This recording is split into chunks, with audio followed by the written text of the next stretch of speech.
In the following reaction the product S बताना है। बहुत ही अच्छा क्वेश्चन है। सबसे पहले आपका ये रिडक्टिव ओजोनोलिसिस से स्टार्ट हुआ। ओजोनोलिसिस में आपको फिर भी बता दूं, अगर अब लास्ट क्वेश्चन में भी आया था, देखिए ये कोई ग्रुप है, अगर ओजोन से रिएक्शन कर रहा है, रिडक्टिव ओजोनोलिसिस मतलब H2O के साथ अगर जिंक भी है या डाइमिथाइल सल्फाइड, तो ये इसका मतलब है रिडक्टिव होगा, यानी ये बॉन्ड ब्रेक करें और यहाँ पर 2 C जोड़ दें, राइट। तो ये हो गया ऑक्सीडेशन रिडक्टिव ओजोनोलिसिस।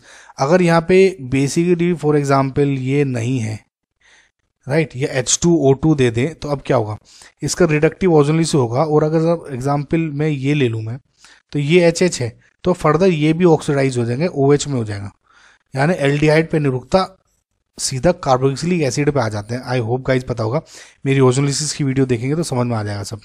देखिए गाइज थोड़ा सा, आई होप, पर ozonolysis one of the easiest reaction है। तो नाउ ओजोनोलिसिस होगा, ये बॉन्ड ब्रेक हो जाएगा, ये नहीं होगा क्योंकि एरोमेटिक रिंग में है, ये एरोमेटिसिटी ब्रेक हो जाएगी, कंपाउंड स्टेबिलिटी डिक्रीज हो जाएगी। सो ये यूज़ नहीं करेंगे, हम ये यूज़ करेंगे क्योंकि हमारे पास अभी ऑप्शन है।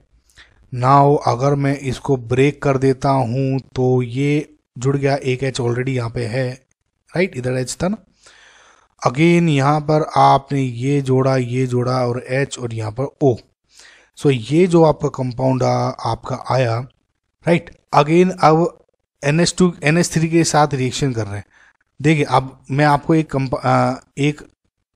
ट्रिक बता रहा हूँ, ये इस पे मैं ऑलरेडी वीडियो बना चुका हूँ ऑलरेडी वैसे, कि जब भी आपके सपोज कोई RNS2 ग्रुप है, कुछ भी, यहाँ RH भी हो सकता है, कुछ भी कंपाउंड होगा, इसका किसी आप कार्बोनिल ग्रुप के साथ रिएक्शन करते हैं ना, तो आंख बंद करके H2O निकाल दें और RN डबल बॉन्ड C इस तरह का ग्रुप बन जाता है, आंख बंद करके कर दें, ठीक है। तो सिमिलरली आपने क्या किया, ये जो H2 था और ये O था, इसको H2O निकाल दिया।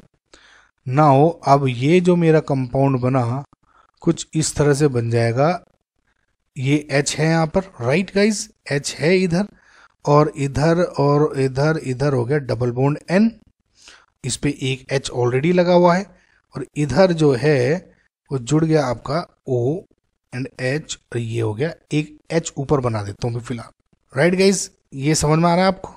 नाउ अब होगा क्या, अब ये होता है टोटोमराइज। टोटोमराइज क्यों हो रहा है, कीटो इनोल टोटोमेरिज्म, इसलिए जब मैं आपको करके दिखा दूंगा ना तब आपको समझ में आ जाएगा। CH3H, देखिए मुझे ग्रुप चाहिए, मुझे N चाहिए, तो मुझे किसी तरह से N और इस ग्रुप को जोड़ना है, तो मैं कुछ ना कुछ मुझे करना पड़ेगा। अब देखिए N एंड H, राइट, अब ये हो गया C एंड OH। अब ये मोर स्टेबल इसलिए है क्योंकि जो डबल बॉन्ड है is in conjugation with this ring, conjugation extend हो गई, स्टेबिलिटी इंक्रीज हो गई। अब क्या होगा, ये जब हो गया तो अगेन वाटर रिमूव होगा, H2O निकलेगा, H2O ये निकल गया, और जो आपका फाइनल प्रोडक्ट बन गया वो क्या बन गया, देखिए ये जब बॉन्ड ब्रेक हुआ, ठीक है, अब इसमें और इसमें बॉन्ड बन गया, किसमें N और C में, राइट गाइज, समझ में आया आपको कैसे हुआ। तो आपका आंसर हो गया A correct, right, I hope A ही है आंसर, यस। सो समझ में आया गाइज आपको क्या हुआ असल में इसमें। नेक्स्ट क्वेश्चन देखते हैं। बेसिकली गाइज इसमें क्या है ना, देखिए मैं यहाँ भी छोड़ सकता था, मैं यहाँ भी छोड़ सकता था, लेकिन मुझे ये N इस टाइप के ग्रुप दिए हुए, मुझे N जोड़ना था, तो किस तरह से जोड़ूंगा मैं, तो ऐसे जोड़ूंगा। नाउ जब भी आपको ग्रुप में ना किसी भी NH2, NH, OH इस तरह से दिखे, तो प्रोबेबिलिटी अगर जुड़ रहा है ना, तो आप ये देखें कि हमेशा वाटर ही रिमूव हो जाएगा।